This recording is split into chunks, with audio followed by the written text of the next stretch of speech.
salue les 100 ans de Cécile Van Longool, donc quelque chose de particulier. Et de surcroît, un membre de ma famille, puisque bon, ma grand-maman est Tora Béli, donc voilà. Donc c'est vraiment particulier. Donc en tout cas, je suis vraiment très fier, en tout cas sur Bouillante, parce que c'est une terre de centenaires. Aujourd'hui, Cécile contribuera à faire le 7e centenaire sur le territoire. 2 depuis le début de l'année 2022. Donc c'est quand même un territoire où on vit vieux. Donc préparons-nous. Le CCAS a du travail, le conseil départemental a du travail, parce que c'est un territoire sur lequel il faudra accompagner nos aînés, puisqu'on vit bien. Donc félicitations, joyeux anniversaire. Donc Cécile, on connaît un peu l'histoire, donc qui a d'abord été ouvrière agricole et ensuite qui a élevé des enfants de la DAS, et donc qui s'est donné en tout cas durant toute sa vie pour les autres. Donc en tout cas, merci pour ce travail-là, merci d'être avec nous, parce que je rappelle quand même que les centenaires détiennent une part de notre histoire, de notre mémoire, et que c'est important en tout cas de les honorer. Ce que je regrette, c'est que l'histoire est la partie que nos aînés détiennent malheureusement, mais quand ils partent, on perd cette partie-là, c'est un peu dommage, puisqu'on est un peuple basé sur l'oralité, nous ne pouvons pas écrire. Et là où c'est nous avons bâti, nous avons fait l'histoire petit à petit. Donc je regrette ça. Il faut qu'on essaie de voir comment on passe de l'oralité à l'écriture pour qu'on puisse en tout cas retracer les mémoires et les pratiques en tout cas tenues par ces personnes-là. Joyeux anniversaire à toi Cécile. Je suis accompagné évidemment des élus de Bouillante, des services de Bouillante et puis surtout le conseil général qui est en charge de la solidarité des personnes âgées, qui a souhaité aussi contribuer à ce moment-là par la présence de Madame de la Réberdière, qui est adjointe maire de Pointe-Noire. Je te cède la parole. Merci beaucoup. Alors moi je dirais tout simplement que c'est vraiment c'est vraiment avec plaisir que je viens à Bouillante, et surtout quand je viens à Bouillante pour partager ce moment de bonheur avec les centenaires de Bouillante. Je me pose la question si un jour ou bientôt je ne vais pas délocaliser et venir habiter à Bouillante, parce que je me rends effectivement après Pointe-Noire il y en a, mais à Bouillante il y a quand même pas mal de centenaires, et je crois que oui, à Bouillante il y en a pas mal, parce que depuis que je suis conseillère départementale, je dirais que c'est troisième centenaire, et je vois que vous êtes toujours en forme, bien, et moi j'aurais souhaité être comme vous. Alors je me dis, si à Bouillante ou surtout à Village, peut-être que l'air est pas mal, et surtout est peut-être meilleur, quoiqu'à Pointe-Noire aussi, mais je me pose des questions, donc je suis en train de... Je balance et je me dis, est-ce que ce serait pas mieux de venir vivre à Bouillante pour vivre longtemps comme vous? Voilà, tant mieux. Et moi je dis que c'est vraiment un privilège pour vous d'être avec nous à 100 ans, mais aussi pour nous c'est un privilège de vous avoir aussi. Et comme le conseil départemental, c'est vrai, c'est une de nos missions, de vous accompagner les personnes âgées. Donc c'est toujours avec, je dirais, plaisir que je suis à vos côtés.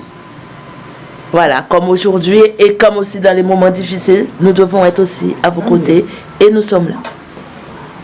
Voilà, et surtout, joyeux anniversaire. Voilà.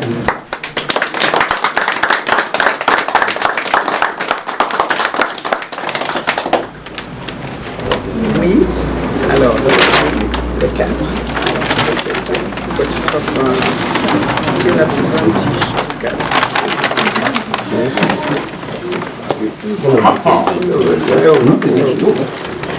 Un présent de la part de la ville de Bouillante. Un cadeau de la part de la ville de Bouillante. C'est la ville de Bouillante qui t'offre ça. Voilà. Il y a également ça aussi de la part. Oui,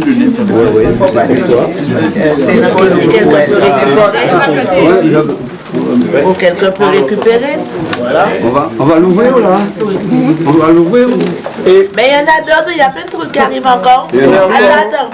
oh, C'est la Tiens. Ouvre. Ouvre.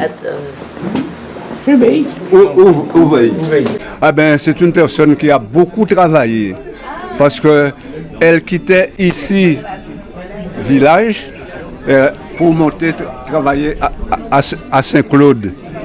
Bien entendu, elle ne travaillait pas le jour même.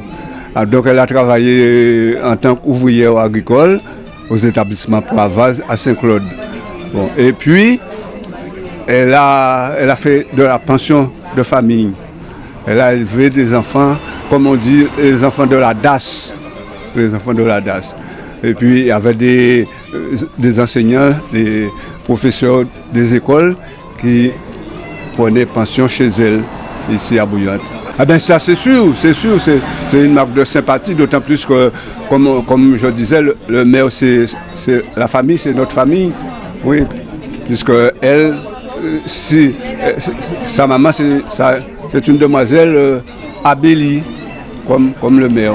Parce que quand nous ne sommes pas là, mais ce sont les voisins qui la surveillent, pour ainsi dire. Malheureusement, elle est atteinte de la maladie d'Alzheimer en ce moment. Aujourd'hui, elle a 100 ans, effectivement. Dieu merci. Ah, que oui, puisque c'est une mission donc, du conseil départemental d'accompagner donc, les personnes âgées, d'être le plus proche possible donc, des personnes âgées. Et donc, ce qui explique ma venue aujourd'hui à Village, aux côtés donc, de la municipalité et bien entendu du CCAS. Ah, oui, ça me rassure et je me dis que cette personne est vraiment entourée donc, je dirais donc de ses proches, mais ses proches pour lui donner donc de l'amour. Et si cette personne est encore, je dirais, valide à 100 ans, c'est parce que cette personne a beaucoup d'amour autour d'elle et en donne, bien entendu, mais en reçoit aussi. Et ce qui explique, je dirais, l'énergie que cette personne a, parce que cette personne veut rester en vie, parce qu'autour d'elle, il n'y a que, donc, je dirais, de la bienveillance et de l'amour. Alors, moi, je dirais que je ne parlerai pas donc de problématiques. Je dirais, pour moi, c'est un privilège. Sur la Côte-Saulvan, qu'il y en ait autant. Sur la Guadeloupe, qu'il y en ait autant. Donc, c'est à nous, au conseil départemental, d'anticiper pour que ces personnes ne soient plus isolées, pour que ces personnes soient bien chez elles. Donc c'est à nous de faire le travail pour qu'elles se sentent très bien jusqu'à la fin, donc je dirais, de leur vie. Bah oui, je finirai par le croire. Non, je le crois très sincèrement. On a des conditions de vie qui sont quand même favorables. Aujourd'hui, Madame Van Logorol Cécile contribue à faire passer à 7 le nombre de centenaires sur le territoire, 2 depuis le début de l'année, et Madame Van Logorol Cécile fera la 3e personne. Donc c'est dire qu'effectivement à Bouillante, les conditions sont réunies pour qu'on ait des centenaires. Donc ravi, parce qu'effectivement, comme je le dis, il faut une pensée particulière pour nos aînés, parce qu'elles détiennent la mémoire de ce territoire-là. Quand je dis souvent un peuple sans mémoire, un peuple sans histoire, c'est un peuple sans avenir. Et donc il est important en tout cas d'honorer ces personnes, et en particulier celles et ceux qui ont la chance d'atteindre les 100 ans.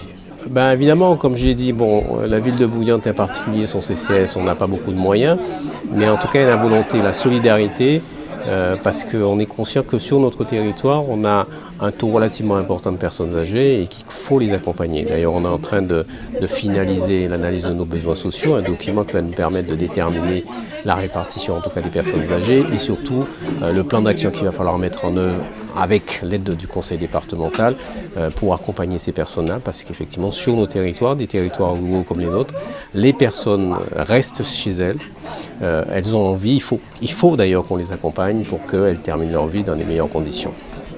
C'est aussi ce côté que détient encore les territoires comme les nôtres, et comme j'ai dit, les territoires qui sont encore dans la ruralité, même si on s'inscrit dans la modernité, mais on veut garder quand même cet aspect des choses, l'accueil, la solidarité, l'entraide au quotidien.